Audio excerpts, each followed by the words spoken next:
Does this evidence prove that God is real? In the same century that we have God revealing his personal name to Moses, we have his personal name inscribed in stone. The evidence for this is overwhelming.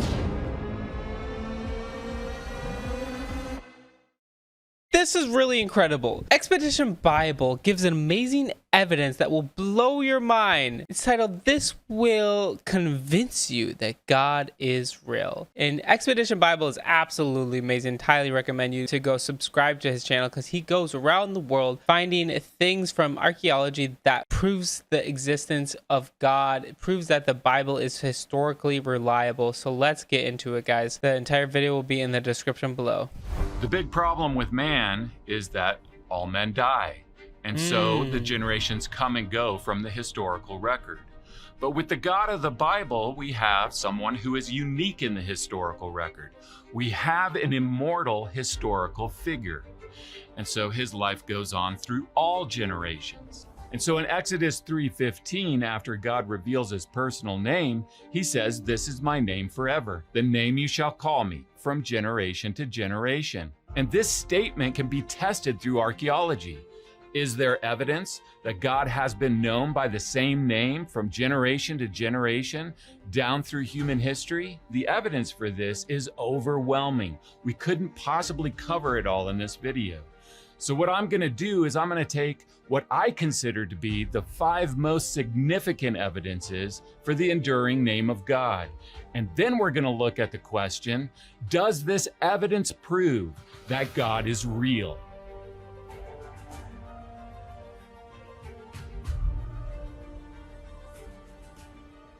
There are many people in the world, and to distinguish each of our unique identities from everyone else, all have names. The same was true for the countless gods that have been worshipped by ancient people over thousands of years. Countless. Each god had a name to distinguish them from each other. And so the question is does the God of the Bible have a personal name? And so in Exodus 3, God Yahweh. "Who are you?" Moses asked. And he's like, "I'm the God, Yahweh. I am that I am. I am everything that you need me to be." appears to Moses and speaks to him from a burning bush. And he tells him to go to bring my people, the Israelites, out of Egypt. Moses knows that when he goes and tells the Israelites, "Hey, God appeared to me out of this bush and he told me to come here and set you free," and all this stuff that he was going to tell him, he knew what they were going to do. They were going to ask him, who appeared to you? What God appeared to you? What is his name? And so knowing this, then Moses asked God, "Then what shall I tell them?" God said to Moses, "Say to the Israelites, the Lord has sent me to you." In our English Bible, when we see Lord all in capital letters, this indicates that in biblical Hebrew, the personal name of God is used here, which is made up of 4 letters. Yod is the Y sound, Hey the H sound, Wow the W sound, and Hey again for the H sound. Together, these 4 letters sound out the name Yahweh. Okay, now we're going to go through these 5 significant evidences of whether or not the personal name of God has survived the ravages of time. And you'll want to stick around to the end because we want to look at whether these evidences demonstrate that God is real. It's been several years ago now that I took a trip to a remote place in the country of Sudan.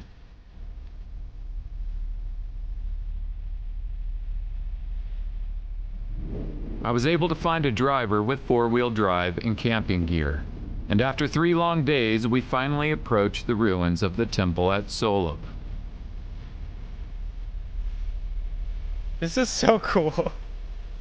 Like he literally, at the temple. I want to go to these places. I was able to go to Israel, which is awesome, you know, but with a tour. Soleb. I've traveled all the way to Sudan to come to this temple. Wow. This temple was built by Amenhotep III, and you can see these inscriptions that are covering these pillars. These inscriptions, they have a prisoner with the arms tied behind the back, and then it has the name of the place that these people come from. These are the ones that Amenhotep III is bragging about defeating. And so we're here in this hall, and the one that I came all the way to Sudan to see, actually, is over here on the north side. And this one I came all the way to see because it says land of the Shazu, which are nomads, land of the nomads of Yahweh. Wow. The inscription is in ancient Egyptian, made up of 4 hieroglyphs. So that's amazing. So this was the land of the nomads, Yahweh. So I remember that idea. That's crazy. The land of the nomads, Yahweh. Represent the Y sound. The house hieroglyph is the H sound, the noose for the W, and the bird for the long A sound. Together in ancient Egyptian, these 4 hieroglyphs sound out the name Yahweh. In the excavation report, the inscription is translated, Land of the Nomads of Yahweh. What? So this is how it was translated in the excavation report, and this is how it continues to be translated to this day. That's amazing. So according to biblical... God is good. Like, there's nothing that we find in archaeology that debunks the Bible. It's always the opposite. The Bible's always proving that it is legit. Chronology, the burning bush event happens in the second half of the 15th century BC. And then we have the Soleb temple and this inscription dating to the end of the 15th century BC. So here's something that's really amazing. In the same century that we have God revealing his personal name to Moses, we have his personal name inscribed in stone. The Soleb inscription is evidence that the name Yahweh was known in the late 15th century BC. The late century BC. Insane. In the modern country And that's of that's during the time Moses apparently met Yahweh. Like during that time, right? east of the Dead Sea is the site of Dibon. Dibon. I'm standing on the mound of ruins of the city that the Bible calls Dibon. This is the ancient capital of the Moabites. Wow. In 1868, the Protestant missionary Frederick Klein was traveling in this remote area and stopped to have tea with a local Bedouin tribe. The sheikh told him about a stone with strange writing on it that was visible in the ruins nearby.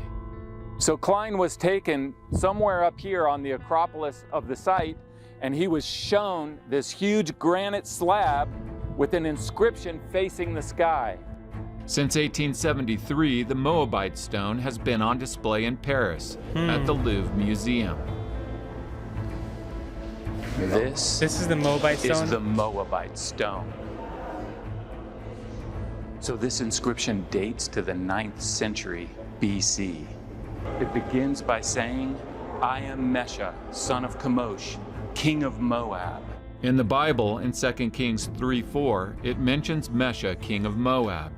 And in Numbers 21:29, the nation of Moab are called the people of Chemosh. We see the same thing in the Moabite stone inscription, where the nation of Moab is named several times, and so is the name of their supreme god Chemosh. Whoa. Together, these names show the relationship between the nation of Moab and their chief god Chemosh. Chemosh. Moab's identity is in the name of their god Chemosh. Which is so wild because guess who was a Moabite? Ruth. Ruth was a Moabite. And also, the other strange thing is Lot's grandson or son, which is a really creepy story of Lot's daughter sleeping with him while he was drunk and then getting a son. And one of the sons was Moab. The two names, Moab and Chemosh, are interchangeable. If we are talking about Chemosh, we know we're talking about the Moabites. If we're talking about the Moabites, we know we're talking about the people who worship the god Chemosh. Wow. Later in the inscription, we see another relationship. The nation of Israel is named several times, and also the name of their God, Yahweh. This is what the personal name of Israel's God looks like in Moabite. The 4 letters, Yod-He-Waw-He. Yod-He-Waw-He. Ah, wow. So they have that inscription of Yahweh right there. Insane. This reminds me of the nations of the gods being separated, Deuteronomy 32, or the nations being allotted to the gods. Like every nation had their own gods because like God honestly handed them over in a way. And these divine beings rebelled and people started to worship these gods for their own gain, their own pleasure, or whatnot. It's crazy. This relationship between nations and their king gods is typical. The Ammonites worship Moloch, the Edomites Kos, the Assyrians Ashur, the Babylonians Marduk.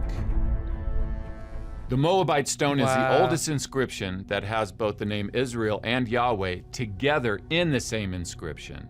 And so what year was these two that? names are inseparable.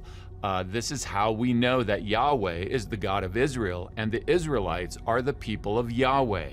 And so we can go back to the Soleb inscription that's talking about the Nomads of Yahweh. Who are the Nomads of Yahweh? Obviously, they're the Israelites. Yeah. So we have archaeological evidence Descriptions of nomads were found in Egypt as well. demonstrating with certainty that Yahweh, the name of the God of 15th Israel, BC. was known from the Soleb inscription from the 15th century BC Wow. to the Moabite stone in the 9th century BC. The burial grounds located at Ketef Henem are located just to the southwest of ancient Jerusalem. Back when I lived in Jerusalem, I met up with Dr. Gabriel Barkai at Ketef Henem, where he made the discovery of his lifetime. I want to see where exactly. So, oh wow, that is deep. You have a foothold. Right here to the left, yeah.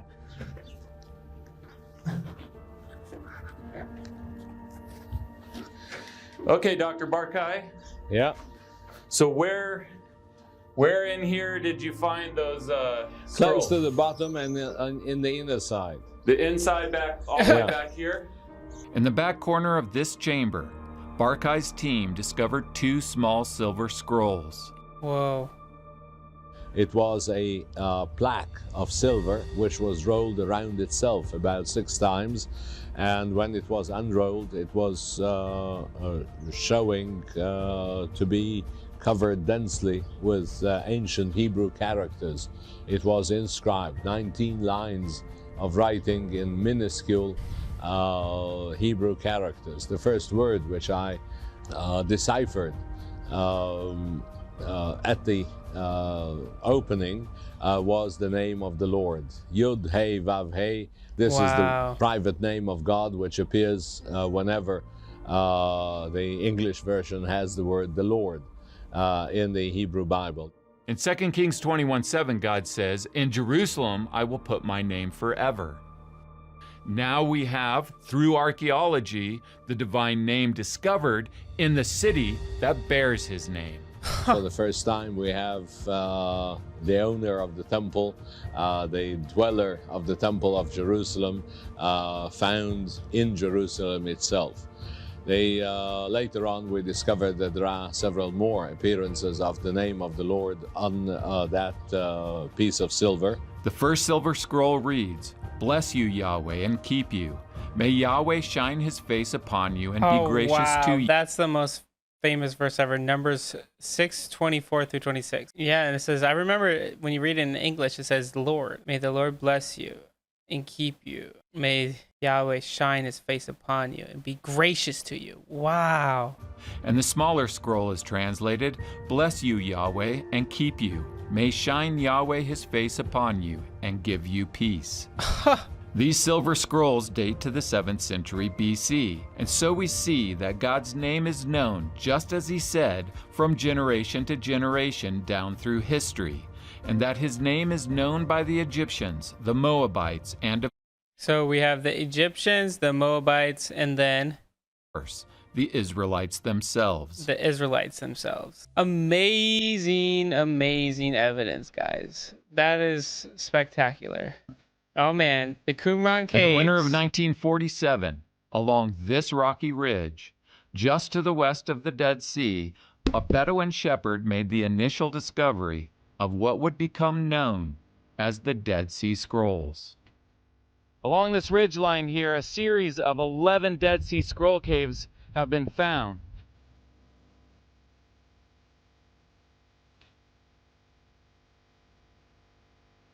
Wow.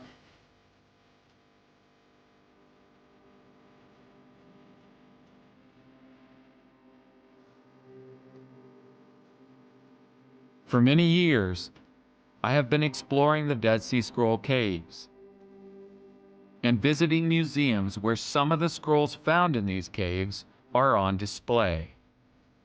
In Israel there. That's crazy, So right? behind me here in the display is a Dead Sea Scroll manuscript that was discovered in cave number 4.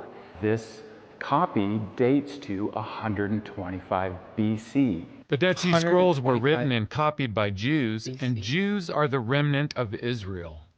The Dead Sea Scrolls are written in Hebrew and Aramaic in what is known as the square script, which was in use at the time. This is God's name written in square script. So the Dead Sea Scrolls were actively being written and copied from the 3rd century BC all the way to the 1st century AD.